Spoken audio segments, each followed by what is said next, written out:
안녕하세요, 여러분. 오늘은 부모님들이 가지고 계신 한 가지 고민에 대해 이야기해보고자 합니다. 바로 자녀에 대한 지속적인 책임감에 대한 것입니다. 이는 많은 부모님들께서 공감하실 주제일 거라 생각됩니다. 우리 모두는 자녀를 키우며 그들이 행복하길 바라고 어느 정도의 책임을 지게 됩니다. 자연스럽게 자식들이 성장하고 독립할 때까지는 그 역할이 계속됩니다. 그러나 대다수 부모님들은 자녀가 성인이 되고 나서도 그 책임감을 내려놓지 못하시는 경우가 많습니다. 이유를 알아보면 뽀송뽀송 크던 우리의 아이들이 어느덧 성장하여 스스로의 삶을 살아간다 해도 우리 마음속에는 여전히 그들이 작은 아이처럼 느껴질 수 있는데 그것이 바로 부모 마음의 본성입니다. 또한 세상이 많이 힘들고 경쟁이 치열해 부모로서는 자녀가 잘 살기를 바라는 마음에 무언가를 더 해주고 싶은 심리도 작용할 것입니다. 하지만 여기서 중요한 것은 자녀 역시 독립적인 개인으로서 그들만의 삶을 살아갈 권리가 있다는 것을 인식하는 것입니다. 자녀에게 필요 이상의 지원을 계속하면 자녀 스스로 문제를 해결하고 성장할 기회를 뺏을 수 있습니다. 따라서 부모님과 자녀 사이에 건강한 경계선을 설정하고 자녀를 믿어주는 것이 중요합니다. 그렇다면 해결책은 무엇일까요? 궁금하시다면 끝까지 경청하여 주시기 바랍니다. 구독과 좋아요는 무료입니다. 여러분의 클릭 한 번으로 또 다른 지혜의 동영상을 빠르게 만나볼 수 있습니다. 그럼 바로 시작합니다.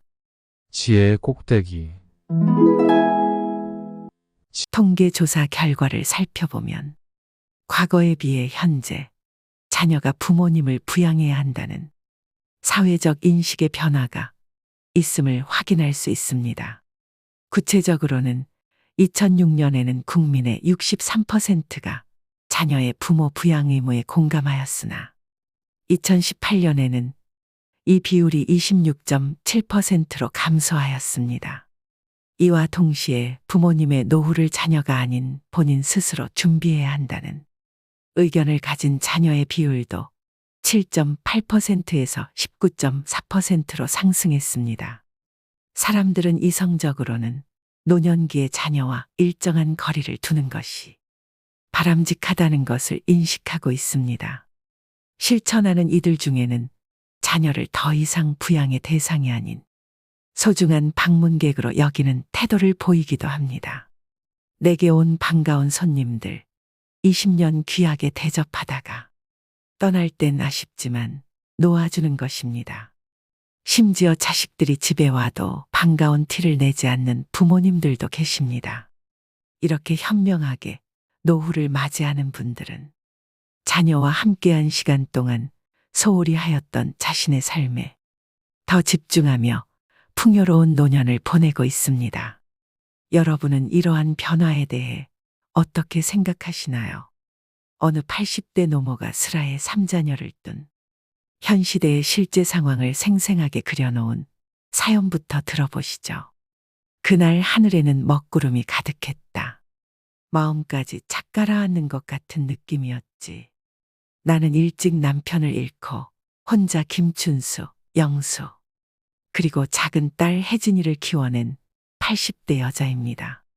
세월이 말해주듯 나이가 들어가니 눈이 침침하고 손발도 잘 안 따라줍니다. 그래도 내가 이 마을 최고의 씨름 선수였던 남편 곁에서 농사를 지으며 알게 된 몸짓은 이 땅과 나무, 그리고 소와 대화할 수 있을 만큼 건강했습니다. 내 자식들은 하나, 둘 도시로 나가 각자의 인생을 살고 있었어요. 별 탈 없이 그럭저럭 살고 있었습니다. 나는 여전히 이 넓은 농장과 텃밭을 지키며 살고 있지요. 그런데 요즘 세상이 변했나 봐. 있던 정도 없어지더니 자식들은 자기들 삶의 짐만 겨우 지고 살아가는 것 같아요. 내가 한때는 산이라고 믿었던 그 믿음이 이제는 어느새 모래성처럼 무너지고 있었어요. 큰 아들이 말했어요. 어머니, 지금 형편이 어렵잖아요. 그 땅이라도 팔면 제가 조금이나마 도와드릴 수 있을 것 같은데. 김춘수가 씩씩대며 말했을 때 영수도 빼놓지 않고 말을 이었죠. 어머니, 형 말이 맞아요. 우린 여기서 농사 짓는 게 다예요. 시장에 좋은 가격 받고 팔면 좋은 여생 보내실 수 있어요. 그렇게 내 아들들은 내 나이만큼이나 든든했던 이 땅을 팔자고 들었어요. 별다른 능력 없이 고생만 가득했던 어머니에게 나이에 맞게 편히 쉬라고 했어요. 그저 그 말 한마디에 모든 게 감춰져 있는 줄 알았죠.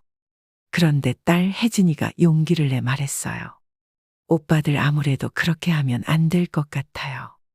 어머님은 여기서 평생을 사셨고 이 땅과 함께 하셨어요. 그걸 어떻게 쉽게 말씀하셔요. 얘기는 길어졌어.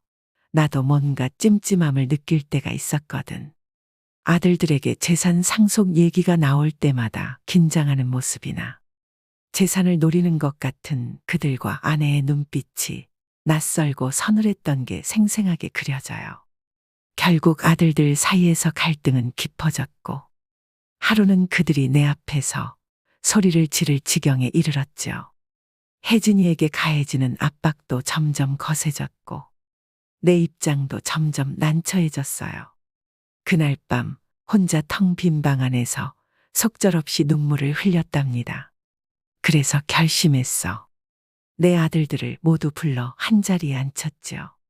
내가 내린 결론을, 내 마지막 뜻을 전해주기 위해서였어요. 춘수야, 영수야, 그리고 혜진아. 너희들이 내 곁에 있어주는 것만으로도 어머니는 감사해. 하지만 내가 죽고 나면 이 집과 땅은 모두 팔아서 그 돈은 내가 좋아하는 사회단체에 기부할 거야. 너희들에겐 내 마음과 사랑만이 전해지길 원한다. 그 말을 끝으로 아들들의 얼굴에 비친 당혹스러움과 회한, 그리고 혜진이의 눈물을 보면서 알았어요. 또 이어지는 삶 속에서 이 결정이 우리 가족에게 가장 현명한 판단이 될 거라는 것을. 내 가슴 한 구석이 뜨거워졌어요. 울컥하며. 이 어려운 한 선택도 내 갈 길을 가는 거니까요. 노년의 할머니는 그녀의 인생을 새롭게 디자인했습니다. 지역사회 센터에서 취미 클래스에 참여하고 집에서는 정원 가꾸기에 정성을 쏟으면서 자신이 진정 원하는 삶을 영위하게 되었습니다. 할머니는 노후 자금을 개인의 만족과 행복을 위해 사용하며 가족이 아닌 스스로의 삶을 우선시하는 결정을 내렸습니다. 이러한 할머니의 선택에 대해 여러분은 어떤 생각을 가지고 계시는지요? 그녀는 뒤늦게나마 가족으로부터 독립하여 자신만의 길을 걸었으며 이는 많은 이들에게 공감과 생각할 거리를 제공합니다. 많은 이들이 수고로 번 돈을 쓰는데 주저함이 있을 때도 있으며 재정 여유가 생겼을 때조차 소비를 망설입니다. 부디 여러분의 부모님께서 노후를 위해 비축한 자금을 자신들의 행복과 만족을 위해 쓰는 연습을 서서히 해나가며 원하시는 모든 것을 이룰 수 있도록 격려해 드리길 바랍니다. 후회 없는 삶을 위하여 자신을 위한 투자를 망설이지 않으셨으면 합니다. 자식들이 방문이 예고될 때면 필요한 준비물들이 몇 가지 있다. 달콤한 간식과 신선한 과일도 준비 리스트에 올려야 하지만 가장 중요한 아이템은 바로 휴대용 수영장이다. 당근마켓을 탐색해 마침내 8만 원을 지불하고 구매하였다. 이 비용이 결코 작지 않음에도 불구하고 그 투자가 가져다준 우리 가족의 즐거움을 생각하면 이른바 가성비가 뛰어나다고 말할 수밖에 없다. 손녀들과 손자는 이 작은 워터파크를 매우 좋아한다. 수영장과 달리 이곳의 물은 깨끗하고 냄새가 나지 않으며 계속해서 물놀이를 즐길 수 있어 아이들에게는 최고의 놀이 공간이 된다. 수영을 하기에는 다소 좁지만 물장난을 치기에는 안성맞춤이다. 오전부터 오후까지 끊임없이 물놀이를 즐긴다. 이른 아침, 마을 일주 산책도 손주들이 좋아하는 활동 중 하나이다. 산책길에서 만나는 각양각색의 꽃들은 아이들에게 끝없는 즐거움을 선사한다. 들꽃을 만지고 머리에 꽂으면서 자연의 아름다움을 만끽한다. 가끔 포착되는 곤충이나 개구리를 발견하면 놀라워하는 모습도 사랑스럽다. 오후 5시 즈음이면 가까운 해변으로 나서는 시간이다. 인근 해변은 경치가 아름다우면서도 복잡하지 않아 이상적이다. 집에서 가져온 음식을 먹거나 인근의 식당에서 주문을 하면 서로 다른 분위기에서 음미하는 진귀한 맛을 즐길 수 있다. 흔히 말한다. 손주는 오면 반갑고 가면 더 반갑다고. 정말 그런가? 아들과 딸이 아이들을 데리고 우리 집에 왔다. 여름 휴가차 딸의 2딸과 아들의 하나들. 그러니 손주는 모두 3명. 앞으로 열흘쯤 머물 것 같다. 더운 여름날 찾아오는 손님은 호환이나 마마보다 더 무섭다고 한다. 이제 벗이나 옛 동료를 만나면 다들 손주가 유치원이나 초등학교 다닐 때쯤이라 걔들이 주된 화제가 된다.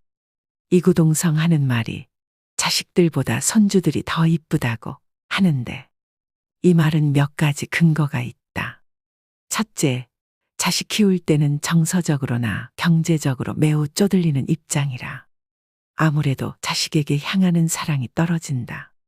즉 자식 키울 땐 먹고 사는 게 힘들고 여유가 없어. 예쁜 줄도 모르고 키웠는데 손주는 그게 아니라서 예쁘다나. 그렇지 않은가? 직장에서 스트레스 받고 집 살 때 얻은 빚 때문에 쪼들리다 보니 아이들에게 사랑이 덜 간다는 점. 손주 볼 때쯤이면 은퇴하거나 직장에서도 고참이라 스트레스가 줄어들고 경제적으로 여유가 있게 되니 손주가 제대로 보인다. 하지만 이러한 것들도 처음에 잠시지 계속해서 하다 보니 힘들고 짜증나는 게 현실입니다. 따라서 오늘은 집에 자식들이 와도 별로 반갑지 않은 이유 3가지에 대해 알아보도록 하겠습니다. 첫 번째, 부모만 골병 든다.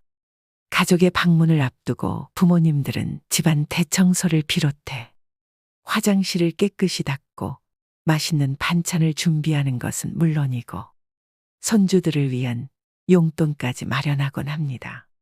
이런 행동은 부모님들의 사랑이 묻어나는 살가운 행위로 여겨지지만 나이가 들어감에 따라 신체적으로 부담이 되곤 합니다. 특히 관절이 약하신 분들에게는 더욱더 좌절감을 안겨줍니다. 가족이 방문한 후에는 집이 마치 태풍의 흔적을 보는 듯 뒤죽박죽이 될 때가 많습니다. 물건을 정돈하고 집안을 처음 상태로 돌려놓기 위해서는 방문이 끝난 직후에 모든 정리를 서둘러야 합니다. 최근에는 사돈에게 번거로움을 끼치고 싶지 않아 하는 마음이 커지면서 이러한 준비와 정돈에 대한 부담이 날로 심해지고 있습니다.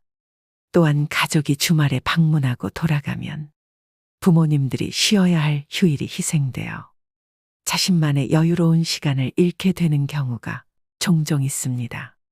만약 자식이나 손주가 감사의 마음을 전한다면 위로가 되겠지만 반대로 이를 당연시하고 감사의 마음을 표현하지 않는 상황이라면 그로 인한 심신의 고단함과 허탈감은 부모님들에게 큰 스트레스로 작용합니다. 두 번째, 시대의 변천으로 가족관계도 변화하고 있다. 과거 젊은 시절 부모님을 찾아뵐 때면 정성스럽게 장을 보고 시어머니의 입맛에 맞을 반찬을 고르는 것이 당연한 예의로 여겨졌습니다. 부모님을 위한 식사 준비는 우리 세대가 담당하는 일이었습니다. 하지만 현대에 이르러 간격이 달라진 듯합니다. 자녀 내외가 손녀, 손자들을 데려와 방문할 때 종종 식사 준비 없이 방문하는 사례가 많아졌습니다. 이러한 변화는 식사 준비에 대한 기대가 부모님에게 자연스럽게 전가되었기 때문입니다. 한때 정기적으로 부모님께 용돈을 드리던 전통이 있었지만 지금은 부모님이 자녀나 손자, 손녀들에게 용돈을 전달하는 것이 흔한 일상이 되었습니다. 이로 인해 가족이 방문할 때마다 지갑을 살피는 습관이 생겼습니다. 경제적인 부담을 외면하기 어렵습니다.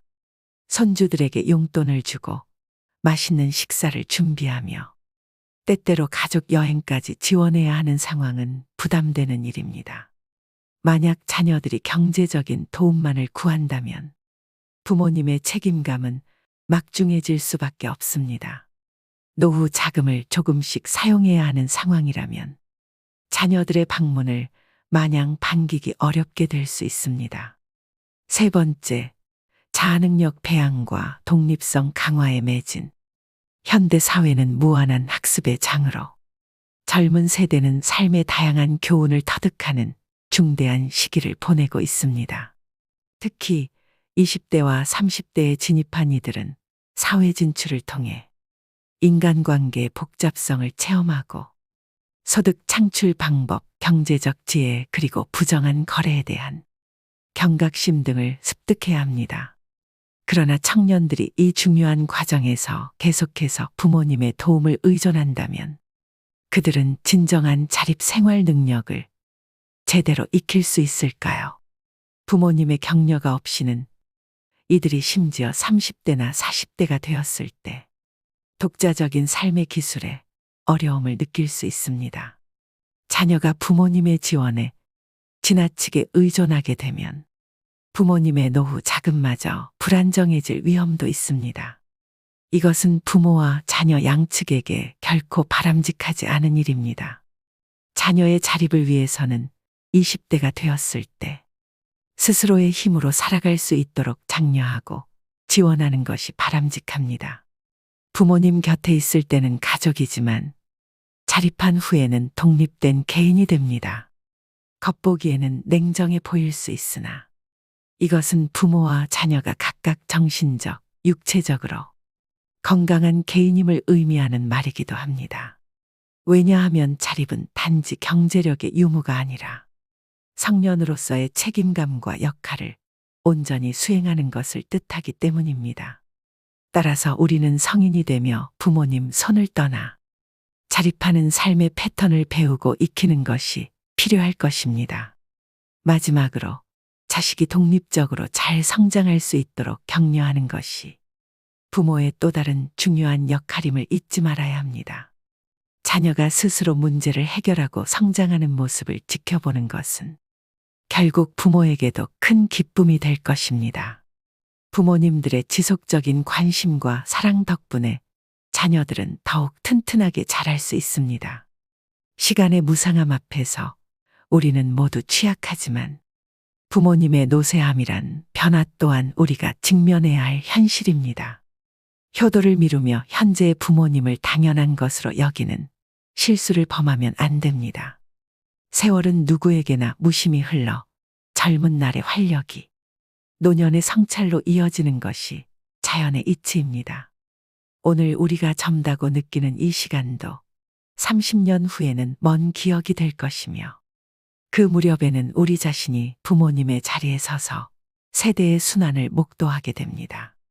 이러한 사실을 깊이 새겨 부모님께 받은 무한한 사랑과 헌신에 감사하는 마음을 품어야 합니다. 시부모든 처부모든 그 구분 없이 자신을 위해 희생하신 부모님에게 보답하는 것은 우리의 소중한 덕목이며 의무입니다. 우리는 부모님의 정성 어린 양육에 진실한 감사의 표현으로 효도를 실천해야 합니다. 이는 단순히 도덕적인 행위에 그치는 것이 아니라 우리 삶의 보람을 느끼고 이어나가는 귀중한 전환점을 제공합니다. 오늘 이 순간이 바로 그 시작점이 되어 우리 삶의 아름다운 역사를 창조해 나가는 계기가 되길 바랍니다. 우리 모든 구독자 여러분들의 행복한 여생을 응원합니다. 또 다른 내용으로 알차고 유익한 영상으로 찾아뵙겠습니다.